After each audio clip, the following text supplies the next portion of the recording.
Nous poursuivons avec la souplesse de la SAS, avec les actions de préférence. Alors, une mise au point, dans la vidéo précédente, j'ai dit une bêtise, c'est que j'affirmais que dans la SAS, il n'y avait pas de publication des comptes. Bien sûr, il y a dépôt des comptes auprès du greffe. Ce que j'aurais dû dire, c'est qu'il n'y a pas d'obligation à communiquer les comptes aux actionnaires avant l'approbation des comptes. Voilà. Donc nous poursuivons sur la liberté statutaire avec les actions de préférence. Les actions de préférence, ça c'est une belle invention. C'est ce qui fait échec d'ailleurs au principe d'égalité entre tous les actionnaires. On peut mettre des préférences essentiellement sur le droit de communication, ça je vais passer, mais sur le plus important, c'est sur les pouvoirs et les droits financiers. On va ainsi obtenir des effets de levier juridiques et financiers. Pour la SAS et la société anonyme non cotée, en effet, on peut insérer dans les statuts des actions de préférence, L228-11 du Code de commerce. Pour le droit de vote, en ce qui concerne la SAS non cotée, les actions sans droit de vote ne doivent pas représenter plus de 50% de l'ensemble des actions. En ma pratique, c'est que je mets un droit de vote au moins, non pas tout à fait au moins, puisque j'ai des actions de dépréférence, Z, et là je mets des fractions de droit de vote, mais sinon je mets tout le monde vote chez moi, je ne prive jamais une action, une catégorie d'action d'un droit de vote, sauf exception. Voilà. Pourquoi? Parce que je me méfie notamment de certains dispositifs, notamment le pacte du travail, il faut réunir un certain quota de droits de vote. Donc si je prive de droits de vote certaines catégories d'actions, ça ne va pas le faire, on va dire ça comme ça. Et les droits financiers, eh bien, il y a là aussi, en principe, il n'y a pas de limite, sauf éventuellement la clause dite léonine, celle qui procure un avantage exorbitant. Mais la clause léonine, elle a déjà été traitée à maintes reprises par la jurisprudence constante, et d'ailleurs, c'est qu'elle vient confirmer tout simplement la loi, c'est qu'on ne peut pas priver un associé de tout droit au bénéfice ou de lui imputer la totalité des pertes. Voilà. Sinon, un petit peu, c'est pas la totalité. Alors que pour la SARL, bien, et je ne peux pas en déroger autrement, une part égale une voix. Vous voyez que tout de suite, les implications sur la transmission de l'entreprise, une SARL, je ne peux transmettre que 49% des parts, et encore, je perds le pouvoir aux assemblées générales ordinaires. Oui. Alors que pour une SAS, on va voir qu'on va pouvoir transmettre la quasi-totalité du capital. Mais en dissociant l'avoir, le pouvoir et le droit financier, je vais conserver tous les pouvoirs, quand bien même je transmets la quasi-totalité du capital, avec bien sûr le bénéfice du pacte du travail qui permet de pratiquer un abattement de 75% de la base taxable au droit de mutation à titre gratuit. Dans la SARL, on oublie souvent qu'il est possible, dans les statuts, de prévoir un dividende inégalitaire dans les statuts.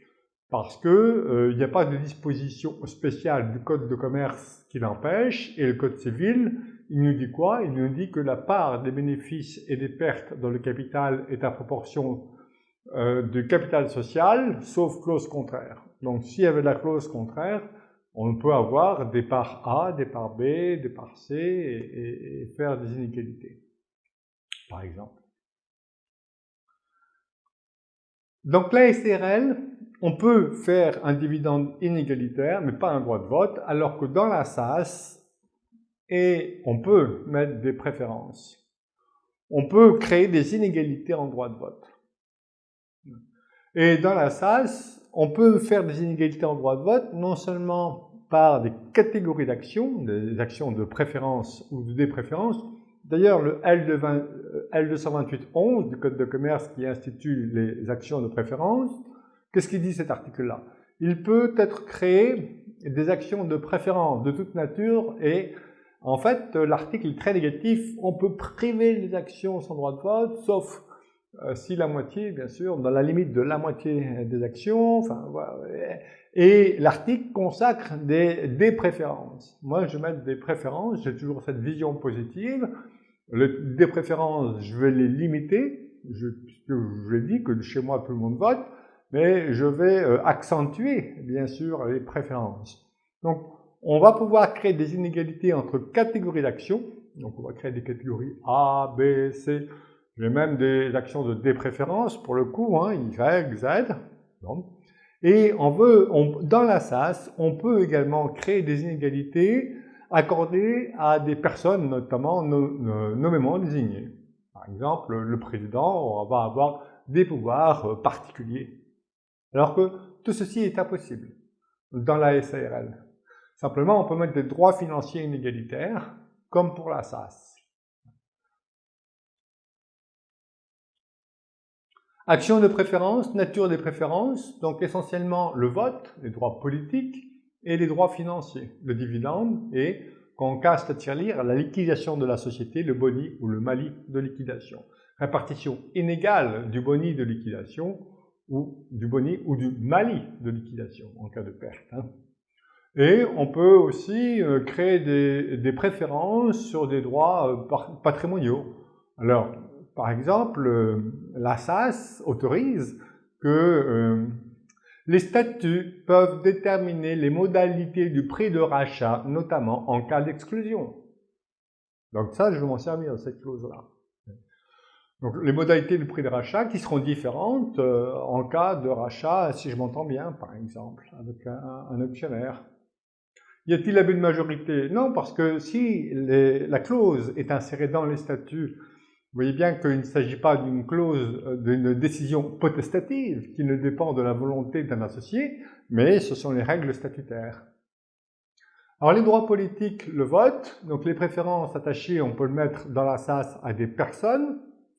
En général, ce n'est pas ma pratique, je peux dans certains cas particuliers, ça dépend de la volonté du client, mais souvent je vais non pas attribuer, alors on peut le faire aussi à des personnes non désignées, le président est une personne non nommément désignée, hein.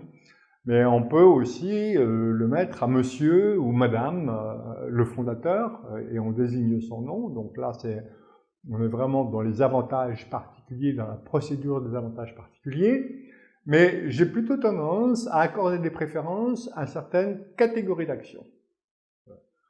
On peut aussi, alors ça m'arrive aussi, vous voyez, quand j'ai plusieurs familles d'actionnaires, c'est les fondateurs, 3 amis, qui décident de créer une société, donc une SAS, et ils veulent avoir le pouvoir entre eux, mais ils veulent surtout pas que les héritiers éventuellement aient du pouvoir. Donc dès que l'un des fondateurs décède, eh bien les pouvoirs de la famille, de l'associé décédé, du fondateur décédé, est divisé par 4 ou par 5, enfin, on arrange de telle sorte que les fondateurs qui restent aient toujours les pouvoirs jusque toute leur vie durant. Et les droits financiers, donc dividendes essentiellement et boni de liquidation. Là aussi, on ne peut pas ici pour les droits financiers à faire des inégalités, attribuer des préférences à des personnes désignées, il n'y a que le droit de vote, mais à des catégories d'actions, par exemple. Et essentiellement des catégories d'actions. Et on peut mettre aussi les modes du prix de cession ou de rachat de l'action en cas notamment d'exclusion, par exemple. Ou on peut même prévoir une prime de rachat, par exemple, à une certaine catégorie d'actions.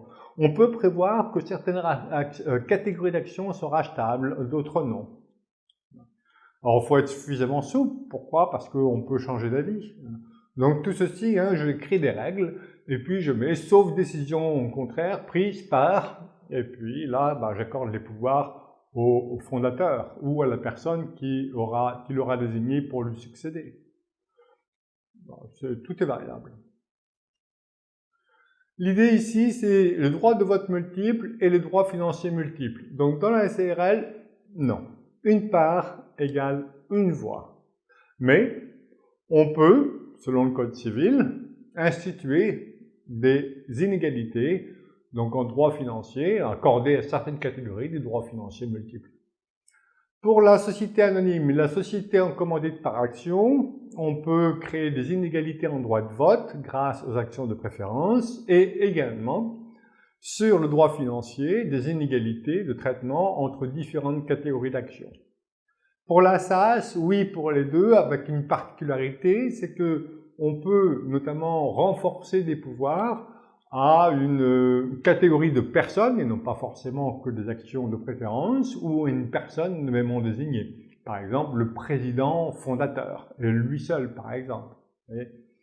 Et bien sûr, on peut créer aussi, comme pour la société anonyme et la société en commandite par action, des inégalités en droit de vote, en droit financier, grâce aux actions de préférence. La société civile, on peut faire là aussi la liberté statutaire, on ne dit pas des actions de préférence, je veux dire des parts de préférence, mais on peut accorder aussi, bien sûr, des pouvoirs à des personnes nommément désignées, et pour le droit financier, je vais faire par des parts de préférence également, quoi. Mais vous voyez que le Code civil, on est bien dans la société civile, et le Code civil nous dit le bénéfice est proportionnel au capital social détenu par chaque associé, le tout sauf clause contraire.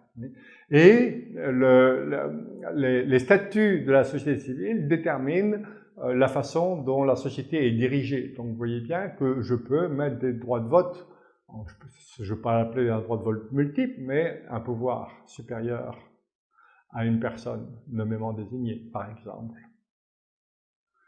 Et pour donc la SAS, on peut créer à la fois des inégalités pour les droits politiques sans action de préférence, et on va mettre des catégories d'actions de préférence qui vont détenir des droits de vote particuliers. Donc j'aurai une catégorie qui dit...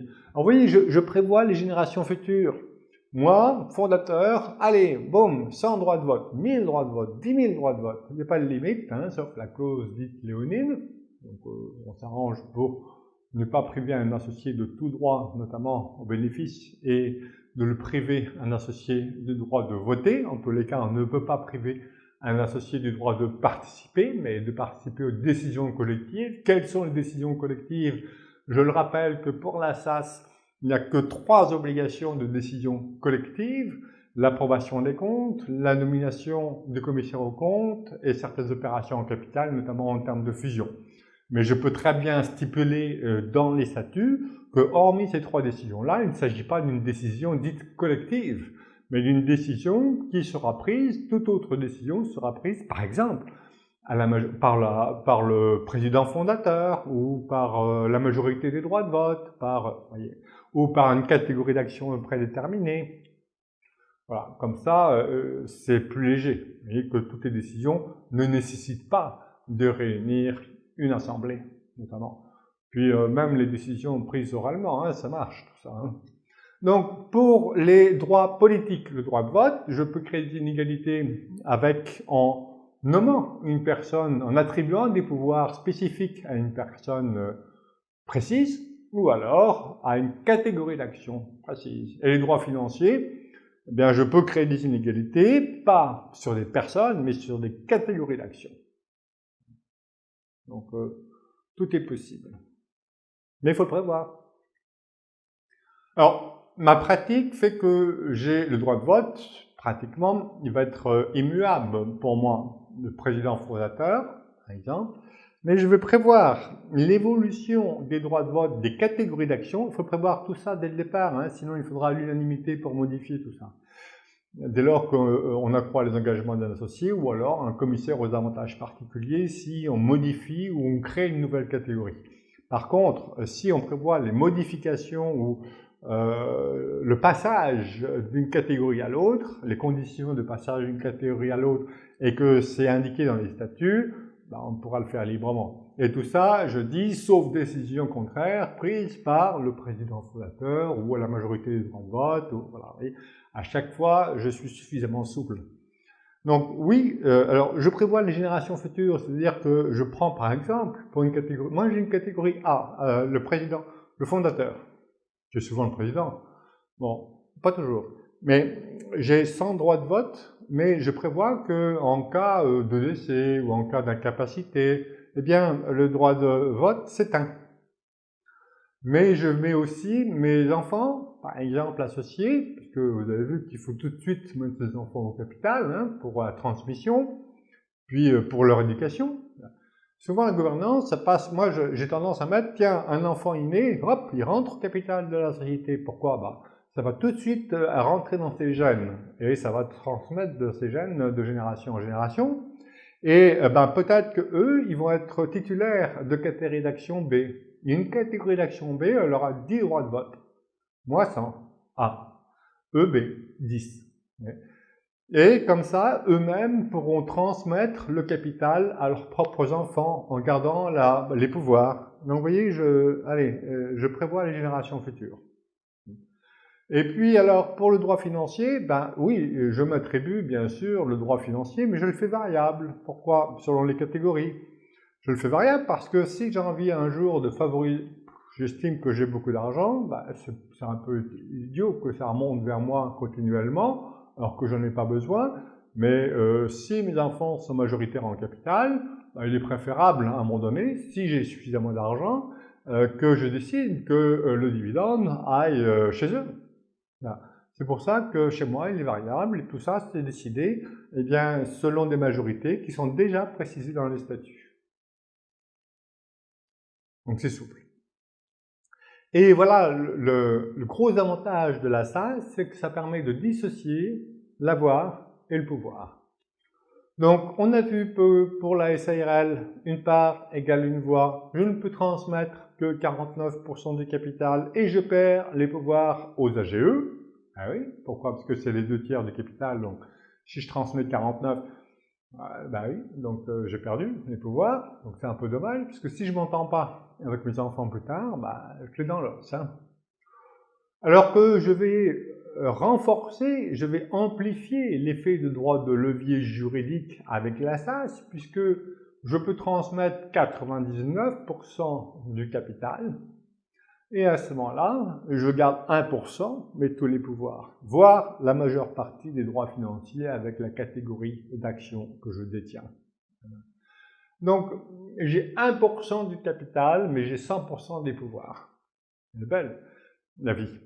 Donc, vous voyez que, pour moi, la voix, ce qui est important, c'est les pouvoirs et la jouissance du patrimoine détenu par la société. Le reste, ce que j'en ai à faire.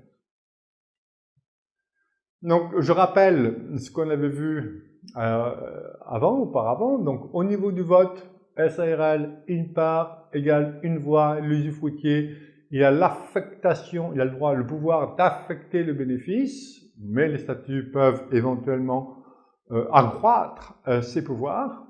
Bon. Pour la société anonyme classique, en principe, l'usufruitier, il a le pouvoir aux AGO et le propriétaire aux AGE, sauf clause contraire dans les statuts. Et pour la SAS, bah, c'est la liberté statutaire en ce qui concerne le droit de vote, en fait, grâce aux actions de préférence. Et là, il n'y a pas de disposition spéciale, donc c'est les règles du Code civil comme pour la SARL qui s'appliquent, sauf clause contraire. Le vote, majorité, je rappelle, les majorités et la société anonyme classique, tout ça c'est très encadré, on a les AGO, les AGE, alors que la SAS, non. On avait vu que par le terme AGO, ça n'existe pas, les AGO, les AGE, hein, dans la SAS, sauf si vous les mettez dans les statuts, bien sûr, mais pour moi, c'est s'enfermer, se mettre des menottes. Donc, il faut toujours remplacer, si vous ne mettez pas les AGO, les AGE, il faut toujours remplacer, quand vous entendez le terme AGO, AGE, c'est la collectivité des associés. Et là, dans les statuts, on va déterminer les règles de décision. Alors, pourquoi enfermer le président fondateur, notamment, pour qu'il réunisse les 2/3 des parts ou des actions ou des droits de vote? C'est inutile. Donc, je lui donne tous les pouvoirs qui excèdent les pouvoirs du président fondateur, eh bien, sont prises, par exemple, par le fondateur, à la majorité des droits de vote, si je veux, ou par le fondateur directement, puisqu'on a vu que pour la SAS, je peux attribuer des pouvoirs particuliers à une personne nommément désignée ou à une catégorie de personnes non nommément désignées. Et là, on ne rentre plus dans la procédure des avantages particuliers, qui est une procédure de contrôle assez lourde avec le commissaire aux avantages particuliers. Sauf au moment de la création de la SAS. Représentation pour la SARL, pour la société anonyme, oui, mais on ne peut pas, dans la société anonyme ou SARL, priver notamment certains pouvoirs de représentation. Dans la SAS, c'est totalement libre, et chez moi, personne ne peut se faire représenter sans mon accord. Parce que je n'ai pas envie d'avoir des tiers. Je protège le chef d'entreprise contre les hyènes, contre les tiers. Dans la SARL, société anonyme, SAS, comparaison pour le dividende, liberté statutaire. J'ai la liberté statutaire pour la société anonyme et la SAS également, mais je peux aussi, bien sûr, ajouter des actions de préférence avec des catégories particulières qui me donnent droit à un dividende particulier. Et on ne va pas s'arrêter à un dividende 2 fois plus, 3 fois plus, on peut y aller, hein. Simplement, et on va éviter la clause léonine, qui, je le rappelle, on ne peut pas priver un associé de tout droit au bénéfice ou de lui imputer la totalité des pertes. Et cette totalité s'apprécie d'ailleurs sur plusieurs exercices, selon certaines jurisprudences, c'est 20 ans. Une plus récente, c'est sur 7 ans. Mais une année, un exercice précis, on pourrait priver un associé d'un bénéfice. D'ailleurs, regardez dans la société civile, notamment, lorsque on fait, parce qu'on veut limiter notamment la responsabilité de l'enfant mineur, donc quelquefois on dit que l'enfant mineur il sera responsable à partir de sa majorité, mais il s'agit bien d'une clause inégalitaire du résultat, on le prive des pertes depuis sa naissance jusqu'à sa majorité. Mais c'est une clause de répartition inégalitaire des bénéfices et des pertes. Donc, l'affectation des bénéfices lorsque c'est démembré, les titres sont démembrés, eh bien c'est l'usufruitier qui affecte le bénéfice. Sinon, on peut aussi prévoir un dividende inégalitaire. D'ailleurs, même si ce n'est pas prévu dans les statuts, eh bien les associés ou actionnaires peuvent à l'unanimité prévoir une répartition différente des bénéfices et des pertes, et donc du dividende, avant la clôture de l'exercice. Donc, vous voyez, il y a une jurisprudence constante qui l'autorise, et s'il y a une jurisprudence, c'est bien que, quelque part, l'administration fiscale, eh bien, elle est intervenue pour dire « Ah, je ne suis pas d'accord ». Évidemment, vous voyez, si je suis minoritaire en capital, par exemple, parce que j'ai transmis à mes enfants, et que je prends l'essentiel des dividendes par une clause de répartition inégalitaire de dividendes, l'administration fiscale, elle est gagnante. Pourquoi? Parce que le dividende, je suis minoritaire, revient de mon patrimoine, et il est fort à parier que mon taux d'imposition soit supérieur à celui de mes enfants devenus majeurs, par exemple, ou en tout cas, ça revient de mon patrimoine, et si je décède, ces sommes-là seront taxées au droit de mutation à titre gratuit. Donc vous voyez que ce n'est pas critiquable que j'instaure dans la SAS un dividende inégalitaire au profit des personnes minoritaires en capital. Mais par contre, si je fais l'inverse, je ne transmets pas le capital à mes enfants, ou je les mets un petit peu au capital, et je décide qu'ils touchent l'essentiel des dividendes. Vous voyez bien que quelque part, je leur transmets un patrimoine en franchise de droit de mutation à titre gratuit. Donc l'administration fiscale est intervenue à plusieurs reprises, d'où cette jurisprudence. Le vote, donc ici, simplement je déploie ce que j'ai affirmé précédemment, donc une part égale une voix pour la SARL, voici l'article 223-28 du Code de commerce. On peut faire une convention de vote, un accord entre associés, bon, mais avec certaines limites. C'est possible, mais c'est plus difficile quand même, on ne peut pas le priver un associé du droit de participer, puis la convention n'engage que les signataires de la convention. On ne peut pas imposer une convention aux non-signataires. Donc,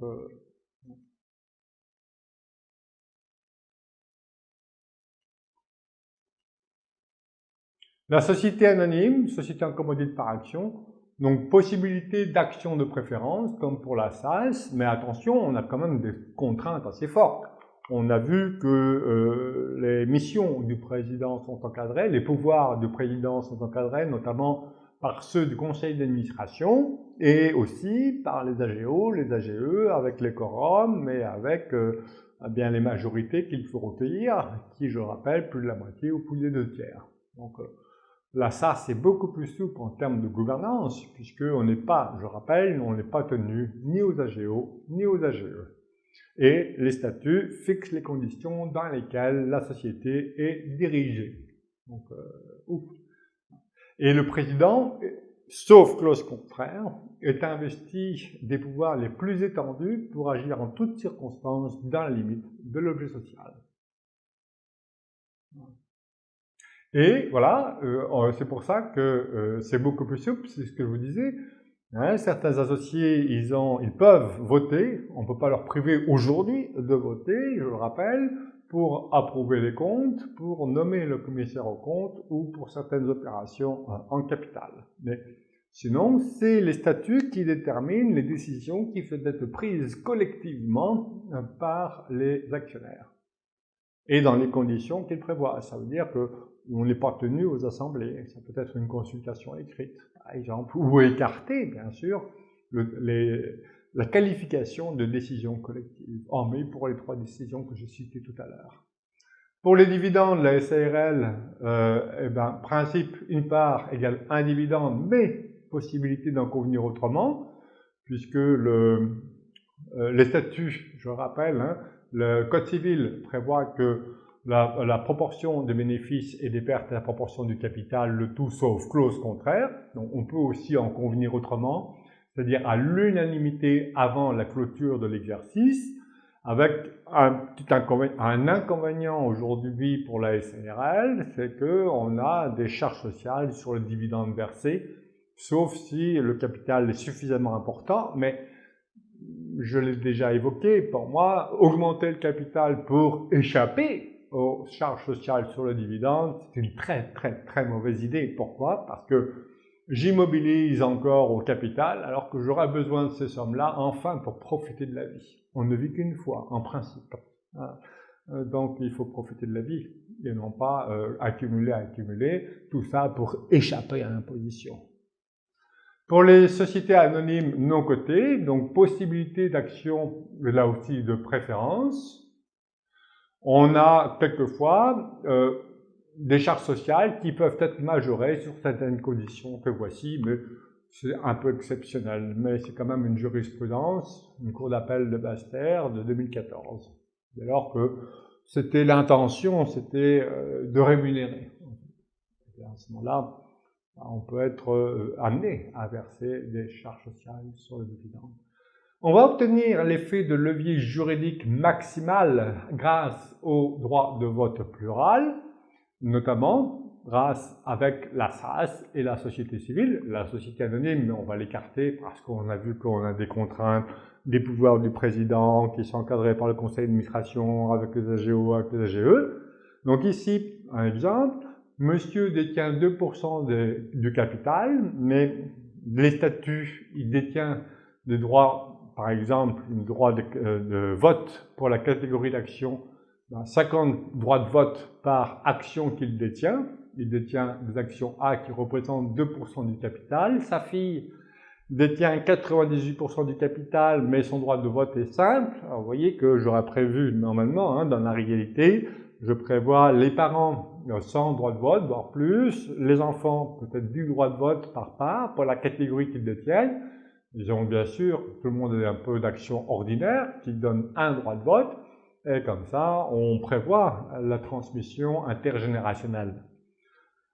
Eh bien, ici, voilà l'effet de levier financier. Monsieur détient 2% du capital, mais comme les décisions sont prises à la majorité des droits de vote, puisque je le rappelle, tous les AGO, les AGE, ça n'existe pas dans la SAS, sauf si on veut qu'ils existent et qu'on les met dans les statuts, mais vaut mieux éviter. Donc j'ai plutôt tendance à dire que les décisions sont prises, pas toujours, mais sont prises à la majorité des droits de vote, majorité relative ou majorité absolue. Donc certaines décisions, le plus souvent majorité relative, ou alors majorité absolue.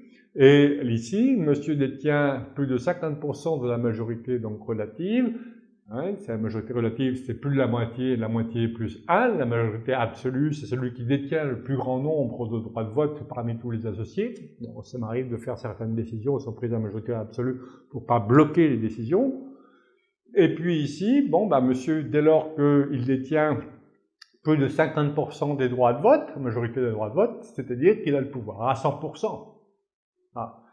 Sa fille détient, bah oui, mais 49% des droits de vote, donc 49%, ça fait 0 en fait, puisque les décisions sont prises à la majorité des droits de vote.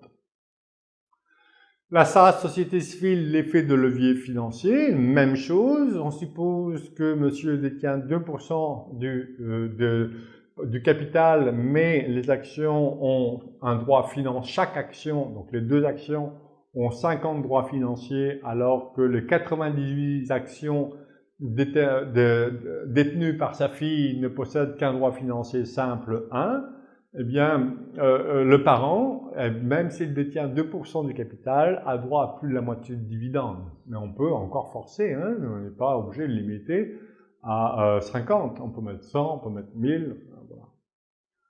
Mais on peut, par exemple, être suffisamment souple pour dire, sauf décision contraire prise à la majorité des droits de vote, ainsi le parent, monsieur ici, décide que, bah, allez, un dividende, par exemple, par titre détenu. Et à ce moment-là, s'il décide ainsi, eh bien, la répartition des dividendes est proportionnelle au capital détenu par chaque associé. Tout est possible. Et alors là, on a un effet de levier juridique fantastique, un pourcentage de contrôle, un pourcentage de pouvoir. Avant, dans certaines sociétés, avant, classiques, certains groupes familiaux d'ailleurs sont constitués comme ça, je vais prendre un crayon noir. Donc, on a ici la société opérationnelle qui vaut 100. Tiens. Et puis, il voulait contrôler, avoir le pouvoir de la société. Donc, au moins le pouvoir aux AGO. Donc, on va créer une holding. Premier niveau d'interposition, nous dit l'administration fiscale d'ailleurs, avec monsieur, l'investisseur, va détenir 51% de la holding qui détient 51%.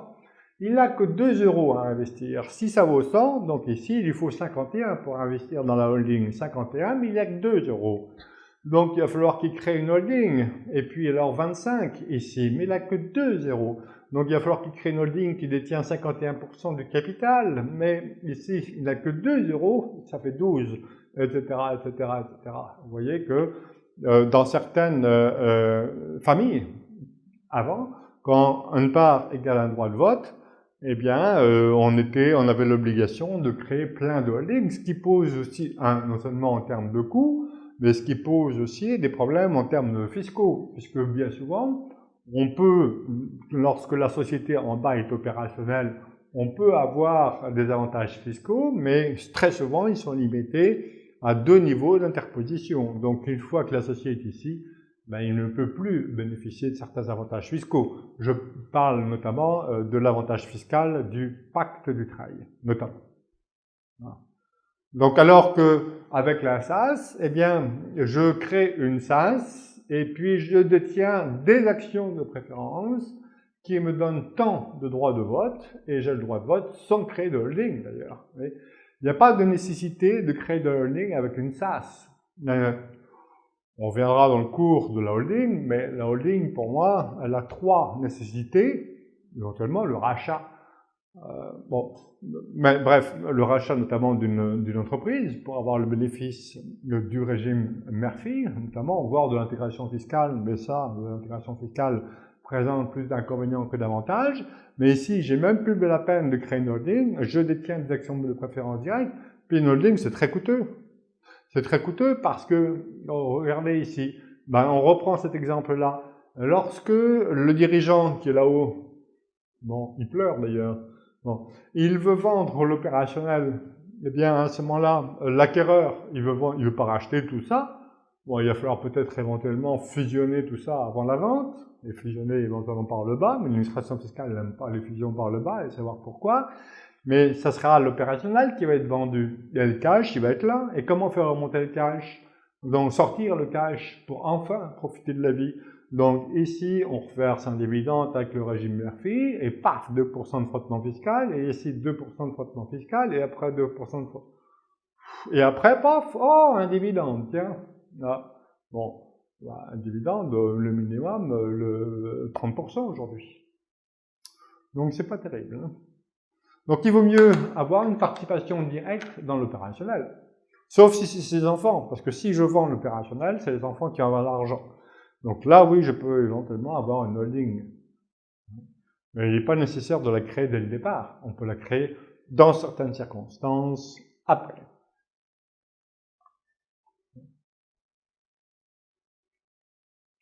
Donc voilà, l'effet de levier, le pourcentage de contrôle. Donc une holding, hein, il me suit à 2 €, il veut contrôler une société opérationnelle qui en vaut 100, eh bien il doit créer d'abord une première, une deuxième, une troisième, voilà. Donc il va falloir qu'il crée 5 holdings, parce que l'effet de levier. Avec la SAS, on a vu qu'il n'y a pas de nécessité ici hein, de créer de holding pour avoir les pouvoirs. Pour le droit au dividende, le droit financier, ça va être la même chose. C'est même pire. Pourquoi? Parce que pour avoir le même dividende que des sociétés traditionnelles, où une part égale une voix, eh bien, il faudrait que pour prendre 50%, par exemple, du dividende, ben, il faudrait que si je reste en SARL et que je n'ai pas mis ma clause de dividendes inégalitaires, il faudrait que la société opérationnelle réalise 30 fois plus de bénéfices pour avoir le même dividende. Moi, qui ai 2 actions. Donc, vous voyez que c'est impossible. Donc, vive la SAS et vive les actions de préférence. En résumé, la liberté statutaire de la SAS comme de la société civile, bah, on va pouvoir vivre la personne qui à la fois est fondateur, le dirigeant, l'usufruitier, s'il y a un démembrement, mais surtout, au-delà d'être dirigeant, s'il est plein propriétaire d'actions de préférence, non seulement en droit de vote, mais également en droit financier. Donc je vais cumuler tous les pouvoirs, et le fondateur, c'est lui qui a le plus de pouvoir, parce que c'est lui qui rédige les statuts et qui organise les pouvoirs au sein des statuts. Et je vais même pouvoir, dans certaines situations, je crée notamment des catégories d'actionnaires, notamment les actionnaires fondateurs, qui disposent de tous les pouvoirs, et même qui vont voter sans que les autres associés votent, dès lors qu'ils réunissent la majorité des droits de vote à eux seuls. Le dirigeant, donc le président ou gérant, la gérance de la société civile, ben, il va détenir les pouvoirs pour gérer le patrimoine de la société, avec une différence assez fondamentale entre les sociétés de forme commerciale et les sociétés de forme civile. Pour les sociétés de forme commerciale, le pouvoir du président, ben, il est pratiquement illimité, il peut accomplir tous les actes à l'égard des tiers, tous les actes qu'il souhaite, y compris ceux qui dépassent l'objet social. On peut restreindre les pouvoirs du président dans les statuts, c'est opposable aux autres associés, aux autres dirigeants. Pour la société civile, non, les pouvoirs de la gérance sont strictement limités par l'objet social. Et il peut, éventuellement, dans certaines situations, faire en sorte que les actes passés en dehors de l'objet social soient annulés. L'usufruitier des parts ou des actions, eh bien, il décide de l'affectation des bénéfices. Il a vocation à une partie du dividende. Attention, une partie, sans doute, puisque la jurisprudence, sauf cause contraire, la jurisprudence estime que le nu propriétaire, il a droit aux réserves, donc le dividende prélevé sur les réserves. Donc, il faut faire attention à ne pas non plus être trop pressé pour porter le report à nouveau en réserve, notamment. J'ai tendance à le mettre toujours en report à nouveau, et j'explique dans les statuts que c'est une décision de ne pas le porter en réserve, hein, puisque dans certaines, et notamment dans le droit social, dans le droit public, les sommes qui sont en report à nouveau un certain temps sont considérées comme des réserves. J'écris que dans mes statuts que non. ce ne sont pas des réserves et ça ne peut pas être considéré comme des réserves. Il s'agit d'une liberté de gestion et donc les sommes sont laissées en report à nouveau. Et je suis enfin plein propriétaire de quelque part ou action de préférence, donc je vais prendre toutes les décisions qui dépassent les pouvoirs du dirigeant. Voilà. Puisque les décisions qui dépassent les pouvoirs du dirigeant sont prises par les associés. Et comme j'ai la majeure partie, bien sûr, du droit de vote, ben je prends toutes les décisions, en fait, puisque les décisions sont prises à la majorité des droits de vote. Et en plus, comme j'ai prévu des répartitions des différentes catégories d'actions, ou de parts sociales pour la société civile, eh bien, je peux m'octroyer la quasi-totalité du dividende, sauf décision contraire. Ici, donc après, j'ai des exemples, puis je donne l'outil à mon client d'un tableur Excel, par exemple. S'il s'agit de dirigeant d'entreprise qui a 2 enfants, un repreneur B et un non-repreneur C, eh bien, je veux respecter, le dirigeant veut respecter une égalité en droit financier. Il va transmettre l'essentiel du capital à ses enfants, il va garder 10%, donc il y a 10 actions. Chaque enfant va recevoir 45 actions, tout ceci bien sûr avec le pacte du trade ou alors à la souscription au capital, par exemple. Et puis à l'enfant B repreneur, à moi je veux me donner 100 droits de vote, et puis à B 15 droits de vote par action, par catégorie d'action B qu'il détient.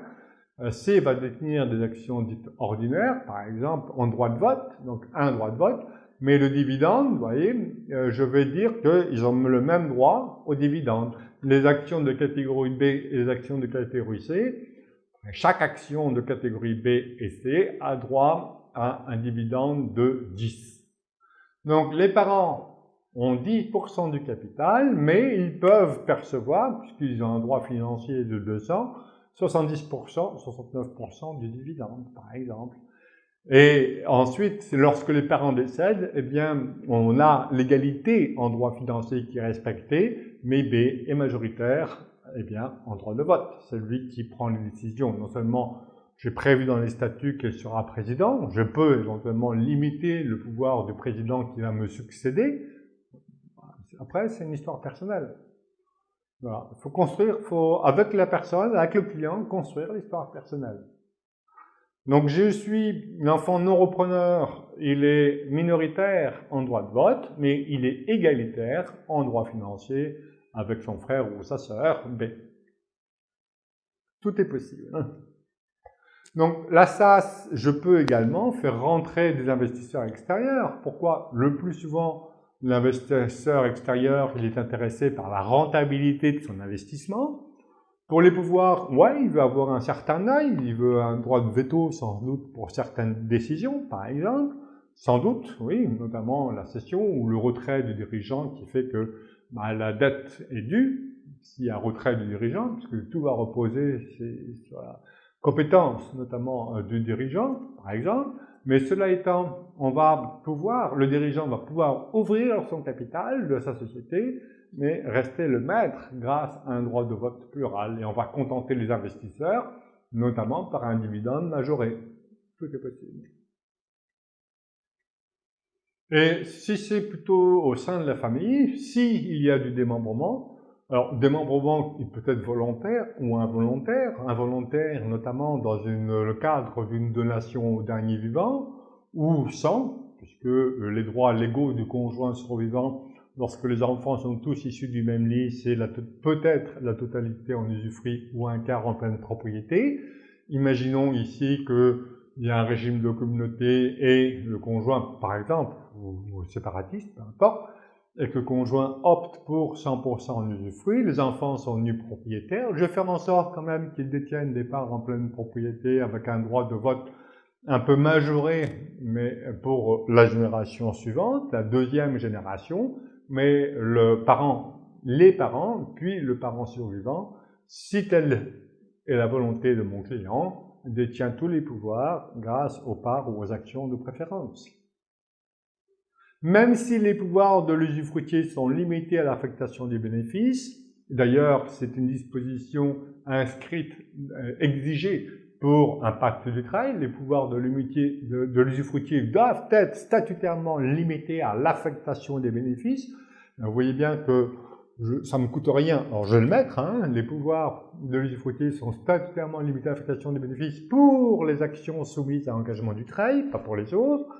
Mais vous voyez bien que, peu importe, puisque je détiens à côté des actions de préférence en pleine propriété, et donc c'est elles qui vont me donner la majorité pour toutes les décisions. Et les enfants sont nus propriétaires. Donc là encore, je le rappelle, on va avoir non seulement un effet de levier juridique avec la SAS, mais en plus un effet de levier fiscal grâce au pacte du travail. On va doubler l'effet qui se coule, puisque dans la SARL, je ne vais pouvoir que transmettre que 49% du capital et avoir un abattement de 75% uniquement sur les 49%. Sinon, je perds les pouvoirs aux AGE, et ça, le chef d'entreprise ne veut pas vouloir.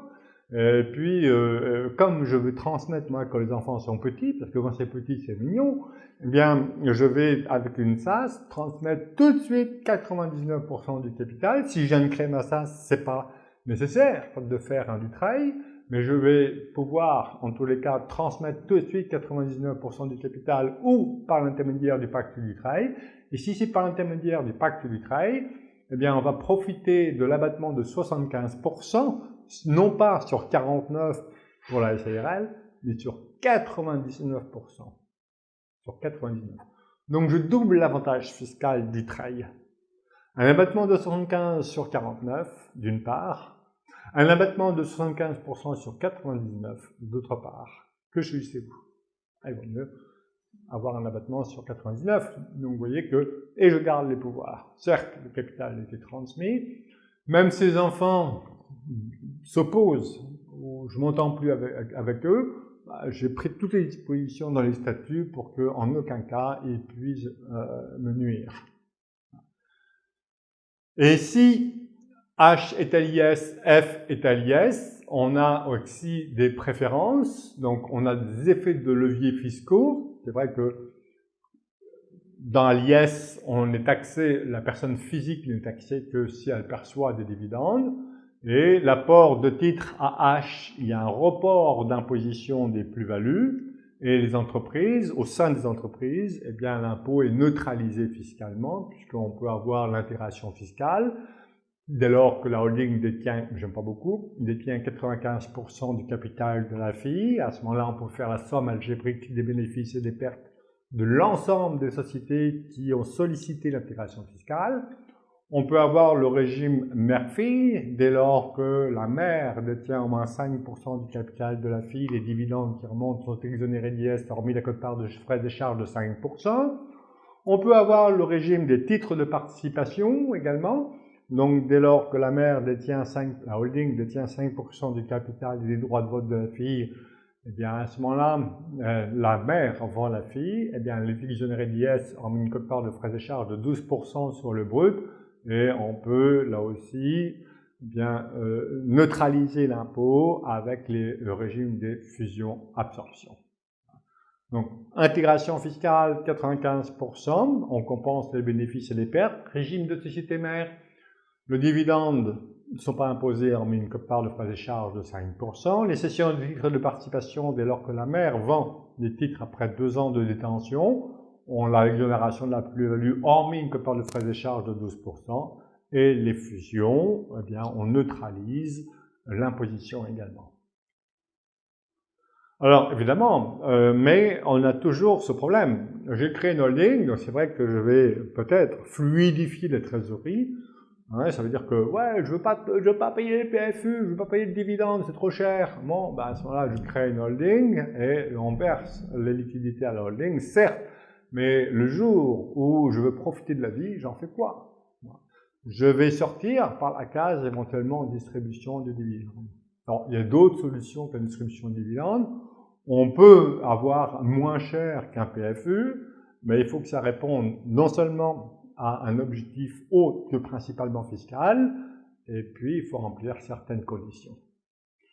Je termine par les actions de préférence. Attention, LPEA, un PEA ne peut pas accueillir des actions de préférence. Mais un PEA, ouais, ça peut être bien. En tous les cas, fiscalement, c'est mieux que la gestion d'un portefeuille en titre en direct. Mais un PEA, c'est une catastrophe fiscale. Non, je plaisante. C'est qu'on n'a vu qu'un seul impôt, on a vu l'impôt sur les plus-values. Il faut toujours considérer la fiscalité dans son ensemble. Si vous avez vocation à être marié et avoir des enfants, et que vous voulez quand même avoir un objectif de transmission, ce qui n'est pas toujours le cas, bah le PEA, c'est pas bon. Pourquoi? Parce que ça sera pleinement imposé au droit de mutation à titre gratuit. Alors, il vaut mieux anticiper la transmission. Acte sous seing privé ou acte authentique, bah, les deux. On peut faire rédiger les statuts par notaire, c'est possible. De toute façon, ce n'est pas le titre qui compte, c'est la compétence. Il faudra éventuellement l'intervention du notaire pour un apport qui est soumis à publicité foncière. Par exemple, un immeuble, un bateau, un aéronef. Et on peut faire un don manuel d'action. On peut faire une donation partage, on peut faire un don manuel. Avantage, inconvénient. Il ne faut pas toujours systématiquement recourir au don manuel ou à la donation partage, parce que on nous dit que la donation partage, c'est ce qui est la sécurité maximale. C'est inexact. Ah, bon. Donc on peut recourir aux deux, ça dépend des circonstances. Le contenu des statuts, donc on a fini un peu les préférences, hein, mais voilà, l'obligation statutaire, donc on peut tout faire dans les statuts, mais il y a certaines obligations ou certaines choses doivent impérativement figurer dans les statuts. Et donc il y a quelques spécificités à la SAS. Les statuts doivent être établis par écrit, donc c'est une disposition générale du Code civil, et là, bon, qui s'applique à toutes les sociétés. Règle impérative, tout associé a le droit de participer aux décisions collectives, et participer n'est pas voter, maintenant, hein, c'est clair. Avant, on avait une hésitation, les arrêts de gaz, bon, maintenant c'est terminé. L'augmentation des engagements d'un associé doivent se faire avec son accord. On ne peut pas accroître les engagements d'un associé sans son consentement. Article 836 alinéa 2. Et la nullité des pactes léoniens qui procurent un avantage exorbitant. Mais si les statuts si c'est autorisé dans les statuts, on peut mettre des pactes qui peuvent paraître être léoniens. Et la nullité des décisions purement potestatives, ça veut dire qu'ils dépendent de la volonté d'une personne. Les sociétés commerciales, donc voilà les obligations statutaires, et pour les sociétés par action, on a aussi des obligations, puisque la SAS, comme pour la société anonyme, bien, est soumise à certaines obligations. On doit indiquer le nombre d'actions, la nature des droits particuliers, la part du capital, la forme des actions. Voilà. Éventuellement, s'il y a des clauses d'agrément, lesquelles, on a vu que pour la société anonyme, certaines clauses d'agrément sont interdites. L'identité des bénéficiaires, je passe, hein, tout ça, c'est l'administratif, donc je vous laisse lire.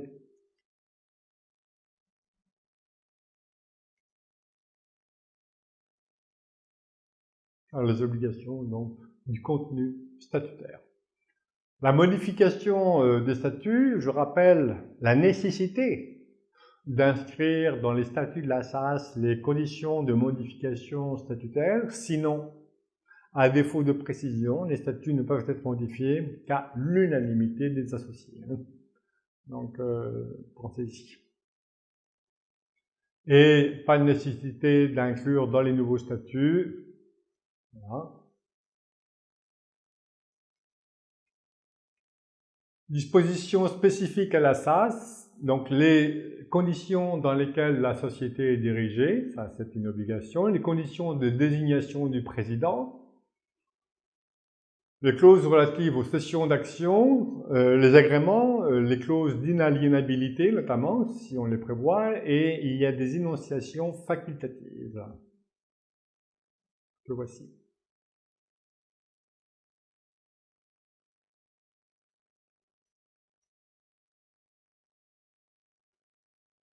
Alors, c'est vrai que je crée ma SAS, l'anonymat, c'est impossible pratiquement, puisque l'identité de toutes les personnes qui ont signé, ou au nom de qui ont été signés les statuts, doit figurer dans les statuts dans les 5 premières années.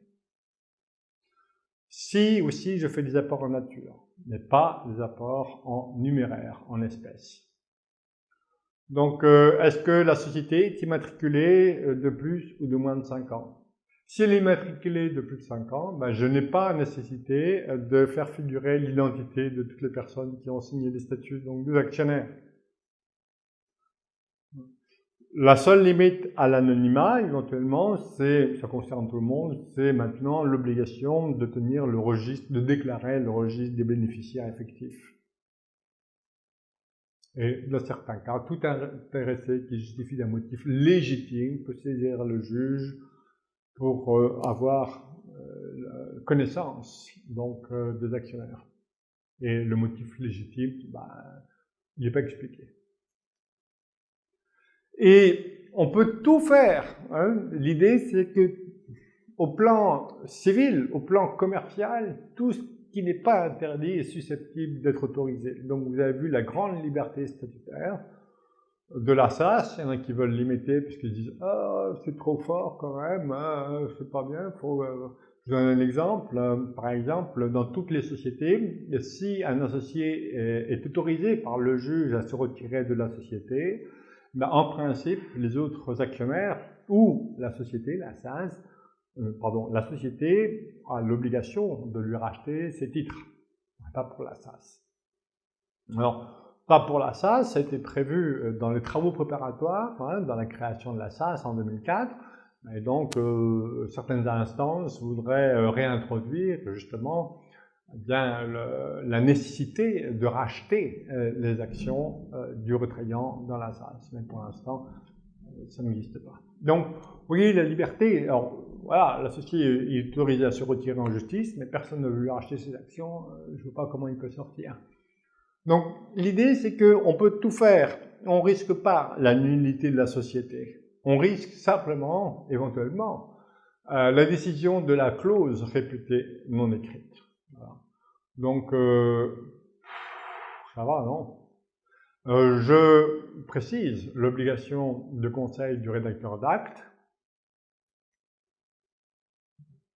Donc, il faut bien que le client lise chaque ligne. Hein. Alors, ça m'arrive quelquefois, bon, moins maintenant, mais je voulais m'assurer que le chef d'entreprise, enfin, la personne, allait lire les statuts, et donc je glissais quelques fautes d'orthographe, et puis quand il ne me disait pas qu'il y a une faute d'orthographe, je lui demandais « Est-ce que vous avez vu les fautes d'orthographe ?» Ah non?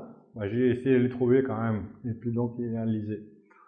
C'était pour m'assurer quand même que l'idée c'est que, ouais, je comprends, j'essaie de comprendre la personne, bon, et puis je rédige les statuts selon ce que j'entends, ce que j'écoute, selon les valeurs de la personne, mais je peux me tromper quand même. Donc il y a des allers-retours. Ah, cette clause-là, qu'est-ce que ça veut dire? Puis le client, bah, il grandit, il s'informe, il grandit en compétences.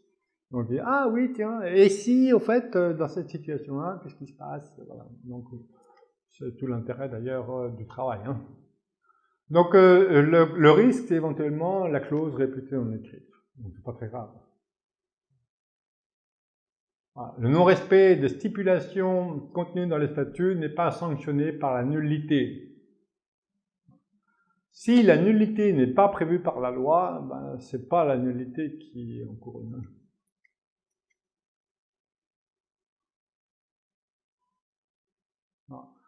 Donc voilà les causes de nullité. Donc violation de l'article du 132 du Code civil, qui est le premier article qui concerne une société. Hein, une société est instituée entre associés en vue de partager les bénéfices et les profits économiques qui pourraient en résulter. Il s'engage à contribuer aux pertes. L'objet licite de la société.